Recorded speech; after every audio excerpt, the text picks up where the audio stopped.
In 1980, in a forest and in nearby fields in England, a number of strange events occurred, some of which have been accurately reported and some of which are fictitious. We are not accusing anyone involved in the incidents of deliberately lying, but memories can play tricks, and so what people report today may not be literal accounts of the actual events. We must also say that a certain amount of tampering with people's minds took place by certain Secret Service groups in an attempt to fog the story. We will do our best to describe what actually happened as far as we are able from information contained in the Akashic record. We must advise anyone who reads or listens to what we're going to say that the Akashic record only contains events that concerns true living people. Thus, the Akashic record does not record any event that directly comes from non-living creatures nor from any machines.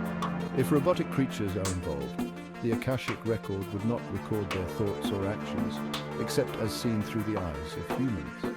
Nor does the Akashic record retain any information from a machine above and beyond what is observed and experienced from a human interacting with that machine. So, although we can report what humans saw or thought they saw, we cannot give the other half of the story, which would be what the Ebens thought of the events, nor what the machine's UFO's reaction to the story was. This obviously causes us to be cautious as to what we say. We're not going to relate what the various participants have put on record, because anyone who is interested in the story can find virtually all of what people involved saw or thought they saw from internet. You do not need to waste your time and hours reporting the story, which took place over a number of nights.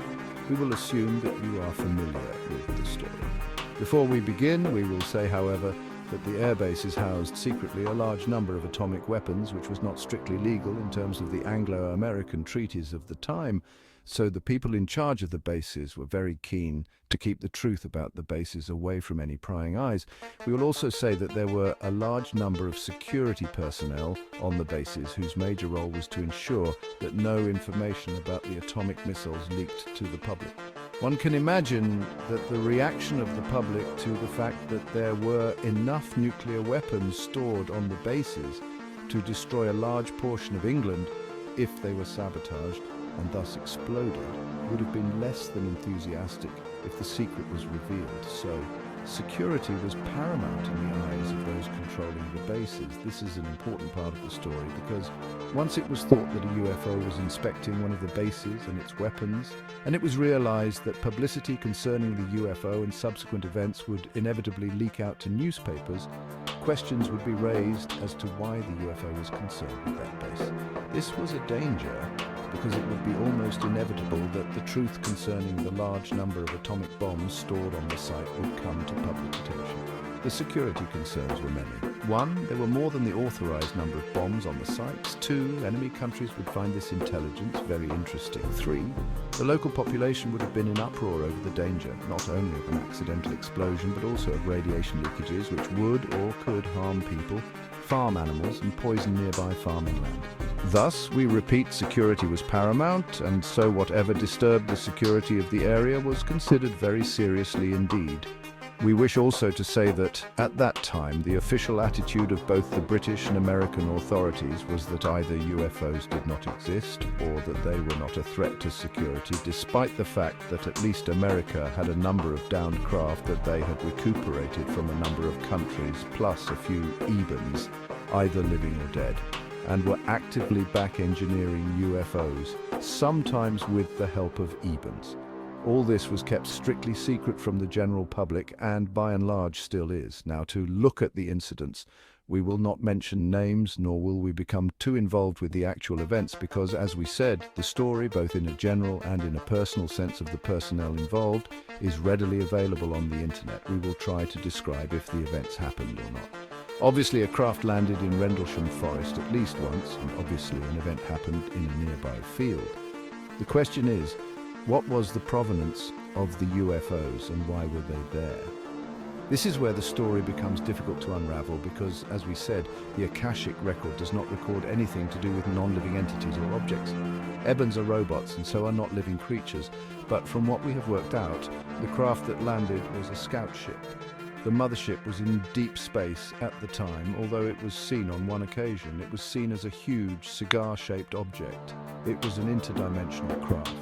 Both the mothership and the scout ship had been sent to investigate the large number of atomic weapons that were stockpiled in the bases, of which there were two.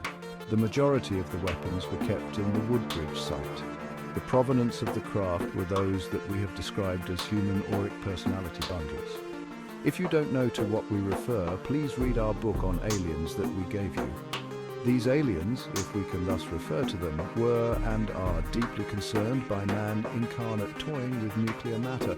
When a nuclear bomb is exploded, it not only causes incalculable harm to planet Earth, but by the very nature of destroying atoms, which have auras, the act of destroying atoms affects dimensions and causes great harm in all the dimensions also. Life must be kept in balance, and it is not in man's gift to destroy randomly atoms which are part of the building blocks of life. Every time an atom is destroyed, if it were not replaced, the whole of existence would be affected, as each and every atom is essential to the balance of life. Thus, when an atomic bomb destroys atoms, God's archangels have to leap into action and recuperate new atoms from the 8th dimension to replace the destroyed ones. We thank God that the archangels are able to do this, because if even one atom was destroyed and not replaced, all life would cease. All is one, and every atom is an essential part of the fabric of life. To destroy even one atom, if it was not immediately replaced, would cause the oneness to be incomplete, and that would signal the demise of all life, both physical in the 6th dimension and also in its auras, which are other areas of life as important as physicality. So, the beings which we refer to as personality bundles regularly visit nuclear sites and do certain acts to warn man not to explode the bombs. Sometimes they shut down missile launching sites. Sometimes they destroy the warheads. In this case, they appeared in the forest and in the skies to warn man that the air bases were under observation. We will just say that the authorities today have been contacted and the seriousness of destroying atoms has been explained to them. Thus, we hope nuclear weapons will never be used. On the odd occasion that a country is unwise enough to defy the advice given, action is immediately taken to destroy the missile. Now, it was mentioned that a binary code was transmitted to one of the soldiers. This was in part true. In fact, the code was impressed on his mind slightly later than the date of the actual event, but was false information given to conceal the identity of the ships. The secret services concerned with investigating the incidents were already aware of the provenance of the ships and their reason for being there. Certain drugs were also administered to some of the soldiers in order to implant false memories. So we had this strange cat and mouse game going on. Personality bundles, aliens, decided to visit the bases and make the personnel aware that the aliens were aware of the arsenal of nuclear weapons stockpiled on the bases. The Christmas period was chosen to mark the occasion and make it stand out more than a random date. At the same time, secret services were perfectly aware of the reasons the UFOs were there, but did all they could to cover up the event. That is why even today people scratch their heads and wonder what happened at the end of 1980. Mention was made of a mist in a field. This was etheric matter, rather like ectoplasm, that was formed so that certain orbs could transform their energy from purely astral matter to physical matter. An orb is always an intelligence. Thus, the orbs were astral beings observing what was going on. We have not got involved with the events much, except to give you an overview, describe the provenance of the visitors and the reason for their presence. They were there to warn man of the dangers of detonating atomic bombs and to warn them that such behavior will not be tolerated.